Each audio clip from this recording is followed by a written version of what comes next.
Kabar gembira untuk seluruh calon jamaah haji dan umroh yang akan berangkat ke Tanah Suci. Untuk memangkas biaya dan masa tunggu ibadah haji dan umroh, pemerintah resmi membuka projek pembangunan kampung haji di kota suci Makkah. Perlu diketahui, setiap tahun jutaan umat Islam dari seluruh dunia berbondong-bondong ke Makkah untuk menunaikan ibadah haji.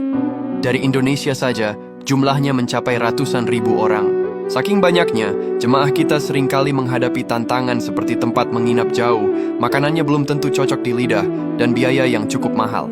Nah, untuk mengatasi semua itu, Presiden Prabowo Subianto lantas memutuskan untuk membangun kampung haji Indonesia di Makkah.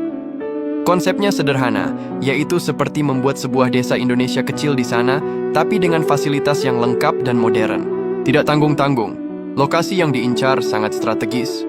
Hanya berjarak 2 hingga 3 km dari Masjidil Haram. Bahkan, beberapa kabar menyebutkan jaraknya bisa sedekat 400-an meter dari masjid suci tersebut.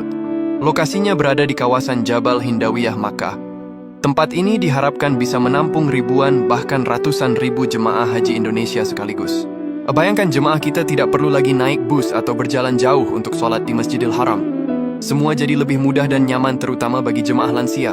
Pembangunan kampung ini punya banyak manfaat luar biasa untuk jemaah Indonesia. Yang pertama, yaitu bisa menghemat biaya haji dan umroh. Dengan punya properti sendiri, pemerintah tidak perlu lagi sewa hotel mahal setiap tahun. Uang jemaah juga bisa lebih efisien. Manfaat yang kedua, yaitu fasilitas lengkap. Jamaah tidak perlu khawatir soal akomodasi atau makanan.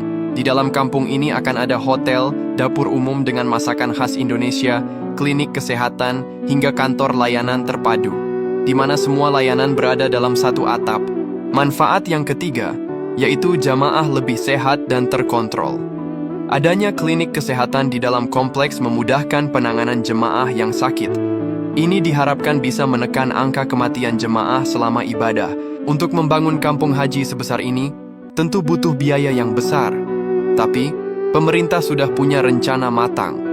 Dana akan dikelola oleh Badan Pengelola Keuangan Haji atau BPKH, yang artinya dana haji yang sudah terkumpul akan diinvestasikan untuk pembangunan ini.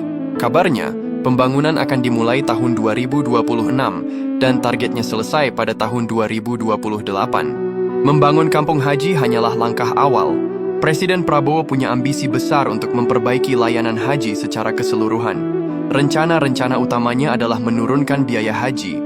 Presiden berkomitmen untuk terus menekan biaya haji agar semakin terjangkau bagi rakyat. Kemudian akan dilakukan juga pemangkasan waktu tunggu. Dari yang sekarang di atas 35 tahun, waktu tunggu haji ditargetkan bisa dipotong hingga tinggal 26 tahun saja, bahkan diharapkan bisa lebih cepat lagi. Pemerintah sudah membentuk Kementerian Haji dan Umrah khusus untuk memastikan semua rencana ini berjalan lancar. Jadi Kampung Haji Indonesia di Makkah ini bukan cuma soal bangunan. Ini adalah wujud nyata komitmen pemerintah untuk melayani jemaah dengan lebih baik. Dengan begitu, jemaah bisa beribadah dengan lebih khusyuk, nyaman, dan tenang. Ya Allah, takdirkanlah kami semua untuk bisa beribadah haji dan umroh di Tanah Suci dan bisa merasakan tinggal di kampung haji ini. Amin.